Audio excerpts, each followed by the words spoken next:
ഇന്ന് ഞാൻ പറയാൻ പോകുന്നത് ഒരുപാട് സ്റ്റൈലിഷായ ഫേമസ് ആയ ഒരു പ്ലാന്റിനെ കുറിച്ചാണ്. അതെ, അഡീനിയം പ്ലാന്റ് അഥവാ ഡെസേർട്ട് റോസ് എന്ന് പറയും.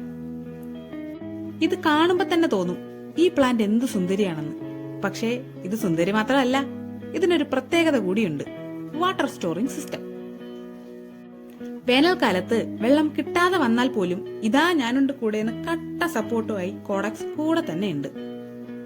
കോഡക്സ് എന്ന് വെച്ചാൽ സ്റ്റെമ്മിന്റെ താഴെ വീർത്ത് കാണുന്ന ഭാഗത്തെയാണ് കോഡക്സ് എന്ന് പറയുന്നത്.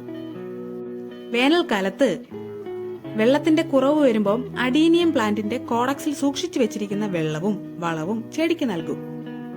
പക്ഷേ ശ്രദ്ധിക്കണം, ഈ മഴക്കാലം അഡീനിയം പ്ലാന്റുകൾക്ക് അത്ര നല്ലതല്ല. Over watering. വെള്ളം കൂടിപ്പോകാനും പാടില്ല, കെട്ടി നിൽക്കാനും പാടില്ല. ആ ഒരൊറ്റ പിഴവിൽ ചെടി തന്നെ പോയേക്കാം. Be careful. പിന്നെ ഇവനൊരു സൺ ബേബിയാണ്.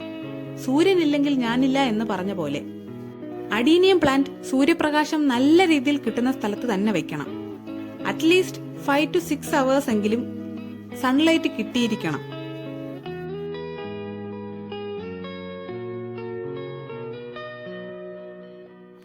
ചെടി നടാനുള്ള സോയിൽ തിരഞ്ഞെടുക്കുമ്പോൾ വായു സഞ്ചാരം കിട്ടുന്ന, വെള്ളം കെട്ടിനിൽക്കാത്തതുമായ മണ്ണ്, മണൽ, പെർലൈറ്റ് എന്ന രീതിയിൽ വേണം സോയിൽ മിക്സ് ചെയ്യാൻ.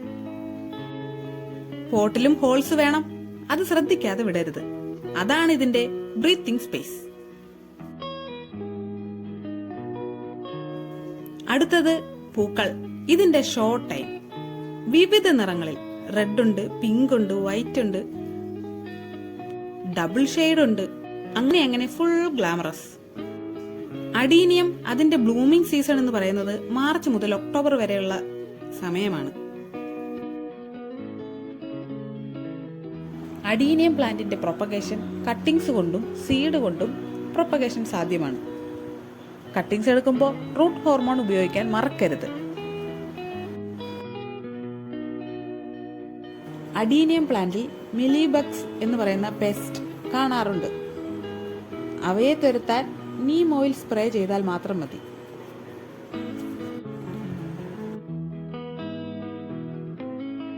പ്രൊപ്പഗേഷനെ പറ്റിയും പെസ്റ്റിനെ പറ്റിയും ഞാൻ മറ്റൊരു വീഡിയോ ചെയ്യാം.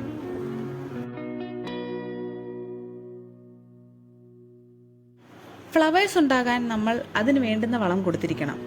ഒരു ഫ്ലവറിംഗ് ടിപ്സ് ഞാൻ പറഞ്ഞു തരാം. ഞാൻ അതാണ് വർഷങ്ങളായി യൂസ് ചെയ്യുന്നത്.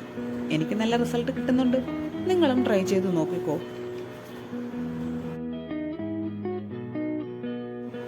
ഇതിന് 3 ഇൻഗ്രീഡിയൻസ് ആണ് വേണ്ടത്. ഒന്നാമത് ചാരം. വുഡ് ആഷ് തന്നെ വേണം. ചാരത്തിൽ പൊട്ടാഷ് ധാരാളം അടങ്ങിയിട്ടുണ്ട്. അത് അഡീനിയം പൂക്കൾക്ക് നിറവും ആരോഗ്യവും നൽകും. അടുത്തത് മുട്ടത്തോട്. മുട്ടത്തോടിൽ കാൽസ്യം അടങ്ങിയിട്ടുണ്ട്. ഇത് ചെടികളുടെ വേരുകൾക്ക് ശക്തിയും വളർച്ചയും നൽകും. മൂന്നാമത്തത് തേങ്ങാവെള്ളം. തേങ്ങാവെള്ളത്തിൽ നാച്ചുറൽ മൈക്രോ ന്യൂട്രിയൻസുകളും വളർച്ചയെ ബൂസ്റ്റ് ചെയ്യുന്ന ഹോർമോണുകളും ഉണ്ട്.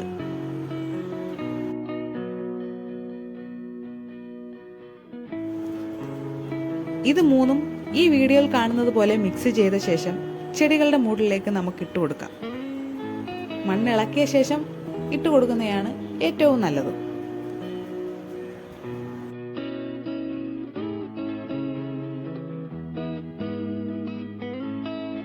ഇത് നമുക്ക് 2 മാസം കൂടുമ്പോൾ ഇട്ടുകൊടുക്കാം.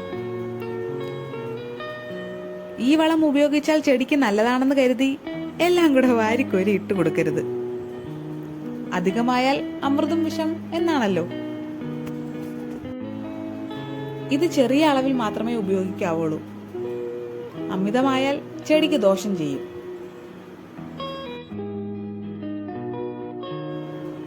ഈ അഡീനിയം പ്ലാന്റ് വളർത്തണമെങ്കിൽ കഷ്ടപ്പാട് വേണ്ട, പക്ഷേ റെഗുലർ കെയർ വേണം. ഈ വീഡിയോ നിങ്ങൾക്ക് ഇഷ്ടമായോ?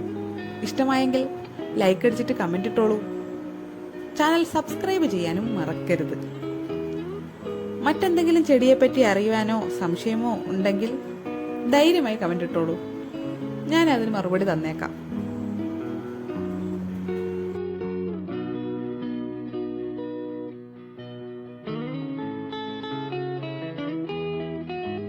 അപ്പോൾ എല്ലാവർക്കും ബൈ ബൈ.